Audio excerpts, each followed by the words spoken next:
بسم الله الرحمن الرحيم الحمد لله رب العالمين والصلاة والسلام على أشرف الأنبياء والمرسلين على نبينا محمد وعلى آله وصحبه أجمعين اللهم صل على جميع أنبياء الله ورسله.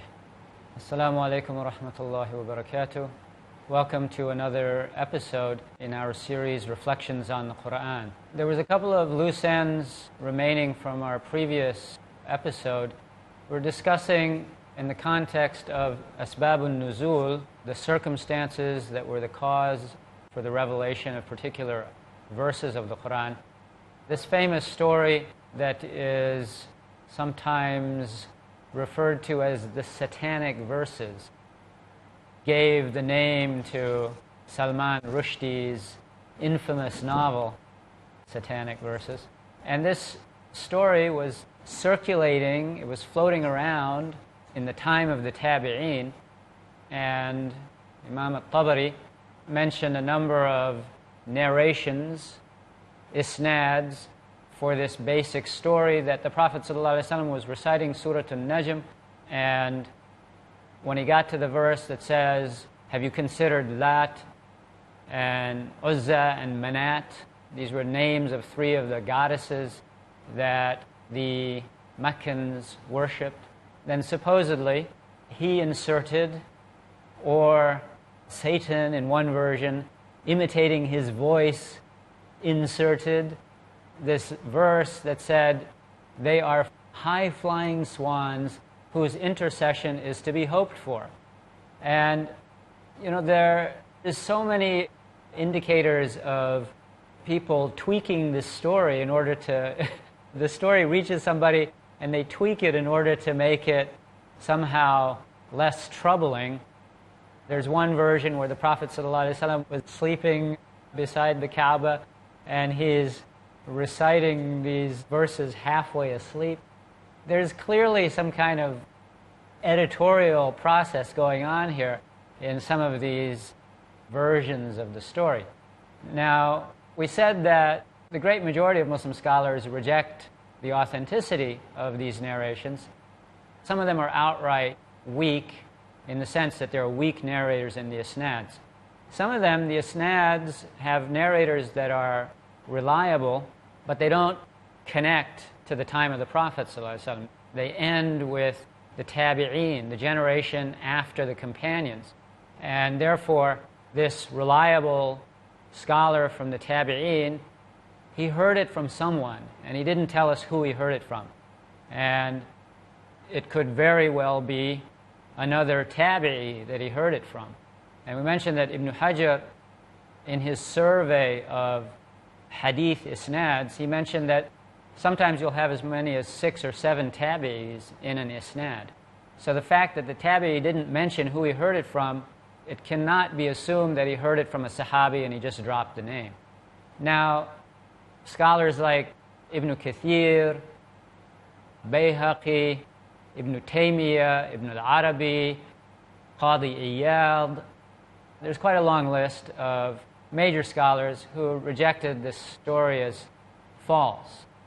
To be fair, it should be mentioned that Ibn Hajar, who was a great hadith scholar, is called Al-Hafiz when it comes to hadith. He said, well, you have 3 or 4 isnads that end with different tabi'een, so the dictates of hadith science say that these narrations support each other to the extent that there must be some basis to the story. Now, if we look at what Orientalists have said about this story, they too are divided. There are Orientalists like John Burton and Caetani. I don't know if I'm pronouncing his name right. I've never heard it pronounced. It starts with a C, but he's Italian, so maybe it's Caetani. And, his name reminds me of a story. When a new Muslim came to, a Muslim who didn't speak Arabic, came to the Islamic University of Medina, and he was being checked into the hostel, and the man who was trying to help him didn't speak any English or whatever language this guy spoke. And he said something, and this guy could understand a little bit of Arabic, and he misunderstood what the man was saying, and he got angry. And so then the Arab, he said, "Aradtu shaytani." This is the Arabs today, they don't quite pronounce their language as it was pronounced in the classical era. And so he changed the tha, shaythani. I meant something else. Literally, I meant a second thing. So he said, "Aradtu shaytani." And this new Muslim or foreigner, he thought he was saying shaitan. So he said, "Anta shaitan, you're the shaitan, I'm not the shaitan." Anyway, so the Italian Orientalist, whose name is either Caetani or Chaitani, his conclusion was that the story is false. Now, John Burton, he's an Orientalist who has made the Muslim scholars' concept of abrogation or naskh the particular specialization of his studies. So he's written quite a few works on naskh. He actually did the translation of a book on naskh by one of the early scholars of Islam, and then he wrote an introduction to it. Anyway, he also wrote an article particularly about this verse that supposedly was the cause for the revelation of the passage in Surah Al-Hajj where it mentions that whenever a prophet or a messenger recites, that Satan casts something into his recitation.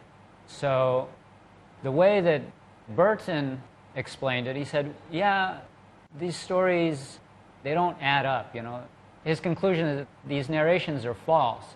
But from that, he made a conclusion that we would definitely not agree with. He said that Imam al-Tabari made these narrations up in order to provide evidence to support the Muslim jurist's concept of abrogation, that some verses of the Qur'an abrogate others. Now, it's true that some scholars did refer to this incident as somehow having a relationship to the juristic concept of abrogation of one Quranic verse by another, but that's quite a far-fetched and weak basis for establishing the concept that Allah causes one rule in a verse in one passage in the Qur'an to be canceled by a later rule of the Qur'an itself. This whole incident has nothing to do with that. The other reason that we would reject Burton's accusation of Imam al-Tabari is that Imam al-Tabari was a renowned scholar, and his contemporaries had no doubts about his character. He was an upright scholar. And so for a man like that to fabricate these stories is far-fetched, because every scholar knows that the Prophet ﷺ, he said that if somebody attributes something to me falsely, let him be prepared to take his place in the hellfire. And this particular incident is attributing something way beyond a normal fabricated hadith to the Prophet ﷺ. It's saying that he inserted something in the Qur'an that was not from Allah. And the Qur'an itself says, وَلَوْ تَقَوَّلَ عَلَيْنَا بَعْضَ الْأَقَاوِيلِ لَأَخَذْنَاهُ بِالْيَمِينِ ثُمَّ لَقَطَّعْنَا مِنْهُ الْوَتِينَ. If the Prophet ﷺ, Allah says, if he had fabricated something regarding us, meaning the revelation, brought something that was revelation, claiming it was revelation, was not, Allah said we would have seized him by his right hand and then cut off his jugular vein. So in other words, he would have died on the spot. So obviously that didn't happen. So it's inconceivable that Imam al-Tabari would have had the audacity to attribute something like this to the Prophet ﷺ just because he felt like it. And the other reason that we would reject that accusation is that Imam al-Tabari wasn't the only person who collected these narrations. His contemporary, a hadith scholar named al-Bazar, he narrated the same incident.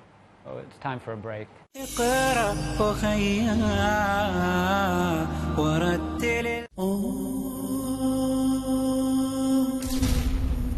are not addicted to dawah. Addiction implies a short-term fix. One doesn't need to get into the zone to talk about Islam. You do dawah because it is a natural result of your commitment to Allah. If you don't talk, people are going to walk.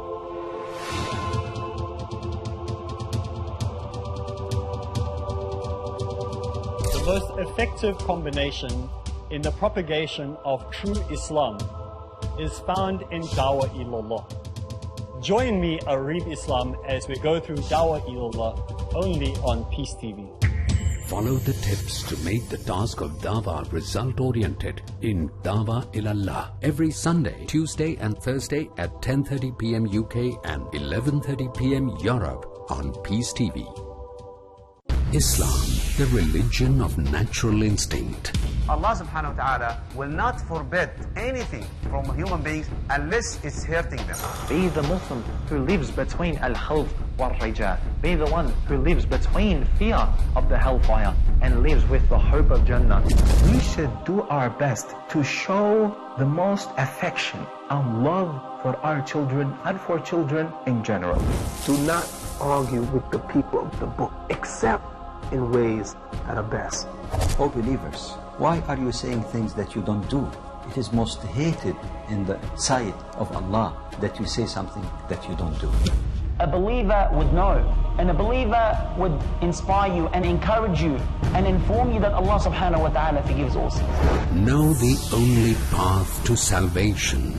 Watch The Spirit of Islam every Monday at 4 p.m. UK and 5 p.m. Europe on Peace TV.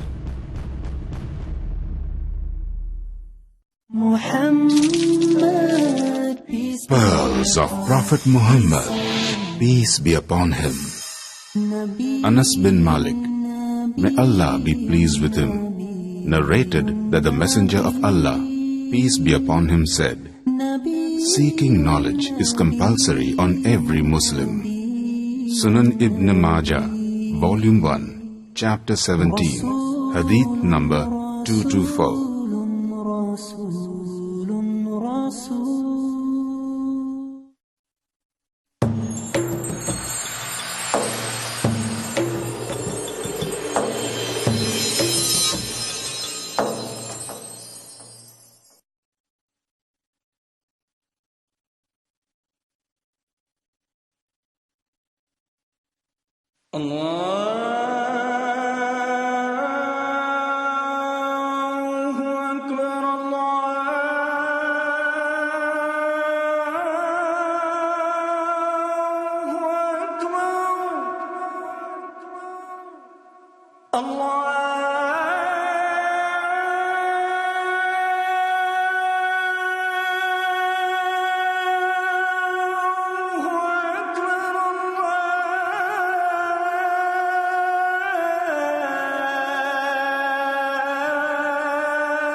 أشهد أن لا إله إلا الله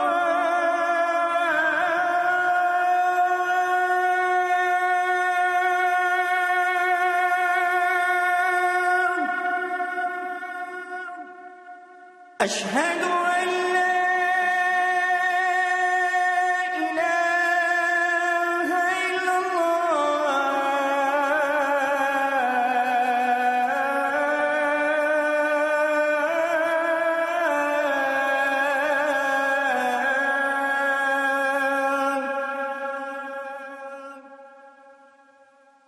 أشهد أن محمدًا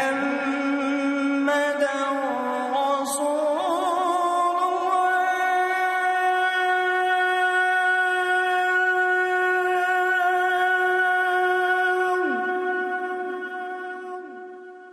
أشهد أن محمدًا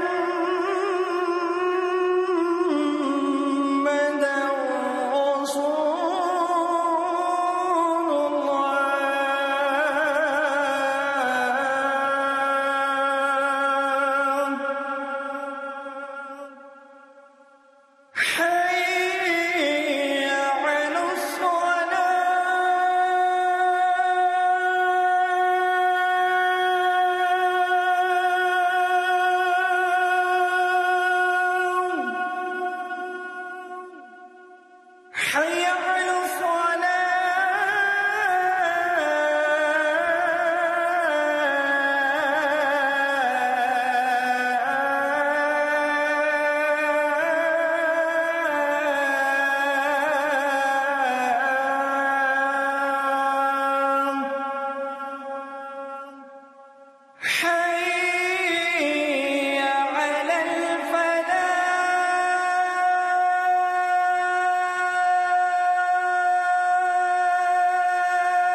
Bismillah,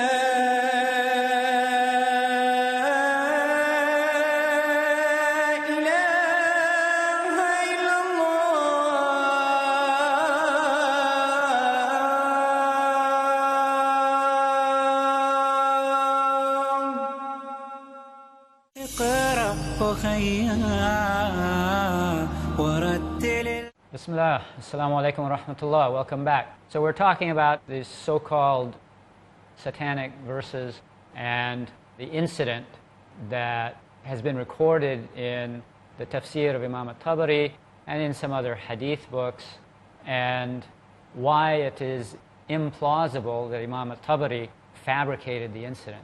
Because his contemporary al-Bazar, who was a reputable hadith scholar, he also collected these narrations. And when somebody makes an accusation like that, it really reflects some missing element in their understanding of the intellectual environment of the time. These circles of hadith transmission were widespread in the Muslim land, and particularly in Baghdad, which was the center of the Muslim civilization. It was the capital of the Abbasid state, and it was the center to which anybody who had a real aspiration for learning, they tended to gravitate to this spot.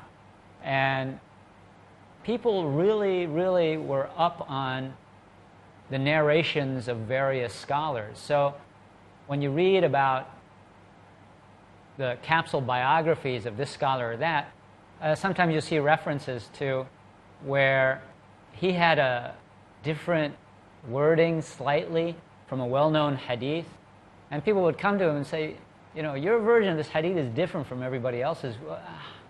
Why?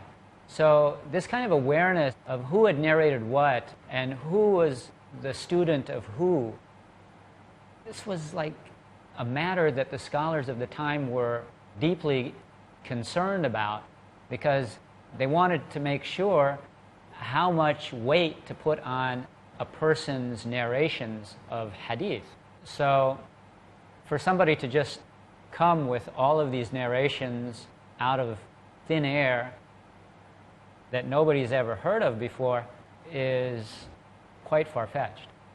Now, what are we to make then? Okay, if we say that this story is false, then what is the meaning of that verse in Surah Al-Hajj? What does it mean that shaitan casts something into the recitation of a prophet? That passage goes on to mention that this process of shaitan's involvement is a cause, it's a trial for those in whose hearts there is sickness and those whose hearts are hardened. So an alternative explanation to the role of shaitan in this whole process is not that he tampers with the wording of the revelation, but that he whispers in the minds of those who are the opponents of the prophets. And they come up with these interpretations of what those verses mean, which involves some kind of misunderstanding. And that misunderstanding is motivated not only by shaitan, but from their own internal opposition to the basic idea that they should submit themselves to somebody outside of themselves. So they look at these verses of the Qur'an, they look at these passages, and they interpret them in a way whereby they can say, look at this. This is clearly a mistake. Or this part contradicts with this part. And so by having these misunderstandings, straws to clutch at, then they can justify to themselves why it is that they're not submitting to that message. So that was some of the leftovers from the last episode that we did. Now, this whole issue of revelation and abrogation of some verses, Quranic verses by others, that was another issue that we referred to earlier when we were talking about one of the things that the Sahaba, one of their contributions to the field of tafsir, Quranic commentary, that they're the only ones who can really tell us, oh, there was this verse and then this verse altered it or affected the scope of the rule that's contained in it. And so this brings us to the topic of naskh, or abrogation. Now this is a concept which has been, to a certain extent, controversial down through the history of Islamic scholarship. And the dominant opinion among scholars is that abrogation did occur in the Qur'an and in the Sunnah. But there's always been a minority opinion that rejected the concept with regard to the Qur'an in particular. Not really with regard to the Sunnah. There's a real small minority that objects also to the idea of abrogation in the Sunnah. But with regard to abrogation in the Qur'an, there are some who rejected it in classical Islamic history. They were always a minority. The most famous one by name is Abu Muslim al-Isfahani, who I believe was 5th century, and he was a Mu'tazilite scholar, a judge in Isfahan. And he wrote a tafsir of the Qur'an which is now lost, in which he discussed those issues. However, his views, they've been captured and transmitted by other scholars, probably not in the same detail as he himself presented them. So Abu Muslim rejected the entire idea that there is verses of the Qur'an whose rules have been canceled. And over the course of time, there's also been a tremendous amount of disagreement among jurists and among scholars of tafsir as to which particular verses have been abrogated. There are some who claim that the number of abrogated verses was in the hundreds, 200 or 300, and that's quite an outrageous claim, really. A scholar like Imam as-Suyuti came along and he looked at all of the verses that somebody claimed had been abrogated by some other verse, and he concluded that there were only 21 that have been abrogated. Shah Waliullah Dahlawi, who was, I think, roughly around the 17th century, a great scholar from India, he looked at Suyuti's 21 verses and he concluded there were only 5 that have been abrogated, actually. Abrogated in the sense that there's nothing left of the original rule, that this rule contained in this verse is completely, 100% inoperative, and it's not allowed to base an action upon it after that. Just to pull back a little bit and look at linguistically what's the meaning of the word naskh. It comes from the verb nasakha yansukhu, which means to erase or obliterate. So the usual example that they give is mentioning that the wind will obliterate footprints in sand, or that the sun obliterates shade. So once the sun shines on that spot that was in the shade, there's no shade anymore. And a technical definition of naskh is the cancellation of a Sharia rule by a Sharia text revealed after the text that established the rule. And there are works that were composed specifically on this topic starting as early as the Tabi'een. Qatada ibn Di'ama was a major scholar among the younger Tabi'een, and there's a book attributed to him, although he died before books were written down. So his particular book was not written by him. He was blind anyway, but it clearly wasn't written in his lifetime. But his students memorized his statements, and then either his student or a student of his student wrote it down at some later time.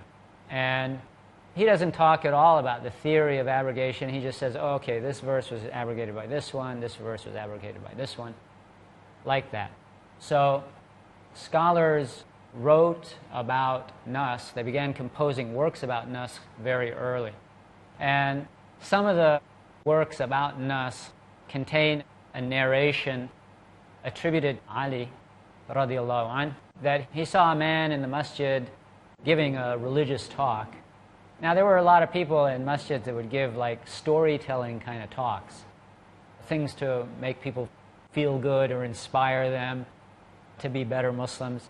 So according to this narration, Ali asked this man, do you know the nasikh of the Qur'an and the mansukh? And the man said, no. So nasikh means the abrogating, mansukh means the abrogated. So this man said, no, I don't. So Ali told him, halakta wa ahlak.